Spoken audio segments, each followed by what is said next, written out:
পুরোপুরি পরে দেখা যাবে। অসংখ্য ধন্যবাদ।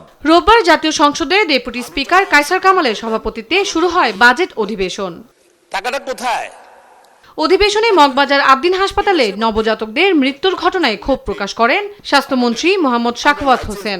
জানান হাসপাতালটির লাইসেন্স বাতিল নয়, স্থগিত করা হয়েছে। আমার বাচ্চাগুলি মরে যাবে বিনা চিকিৎসায়। That can't be.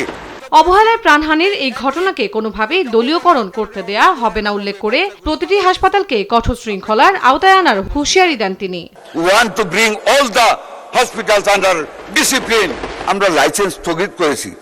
আপনারা প্রতিটা জিনিসকে কেন নিজেদের দলীয় আদর্শের সাথে একীভূত করেন? এদিন প্রস্তাবিত বাজেটের উপর আলোচনায় শুধু ২৪শে জুলাই যোদ্ধা নয়, বিগত ১৭ বছরের রাজপথের আন্দোলনে নিহত ও আহতদের তালিকা তৈরি করে দ্রুত গ্যাজেটভুক্ত করার দাবি তোলেন দুর্যোগ ব্যবস্থাপনা মন্ত্রী আসাদুল হাবিব দুলু।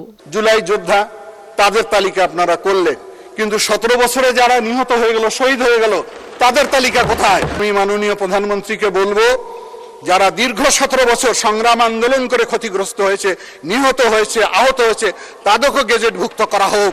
অধিবেশনে যুব সমাজকে মানব সম্পদে রূপান্তর করতে কারিগরি শিক্ষায় সর্বোচ্চ বাজেট বরাদ্দের মাধ্যমে যুগান্তকারী পরিবর্তন আনার কথা জানান শিক্ষামন্ত্রী আনম এহসানুল হক মিলন। এমনকি ক্লাস 6 থেকে তিনি technical vocational education and training কে সবচেয়ে বেশি গুরুত্ব দিয়েছেন। সংসদে পানি সম্পদ মন্ত্রী শহীদউদ্দিন চৌধুরী জানান, এবছরই তিস্তা মহাপরিকল্পনার সম্ভাব্যতা যাচাইয়ের কাজ শেষ হবে। পাশে থাকবে চীন। যে নামেই হোক, এটির বাস্তবায়নে কাজ করবে সরকার। পদ্মা ব্যারেজের মতো তিস্তা মহাপরিকল্পনা আমরা এই অর্থ বছরে স্টাডি কমপ্লিট করে তা বাস্তবায়নের উদ্যোগ গ্রহণ করব মাননীয় স্পিকার। এদিন বাজেট আলোচনায় নিজ সংসদীয় আসনে নানা সীমাবদ্ধতার কথা তুলে ধরেন সংসদ সদস্যরা। ভাগ্য উন্নয়নের জন্য তন্দ্রা তারুণ্য, দেশ টিভি, ঢাকা।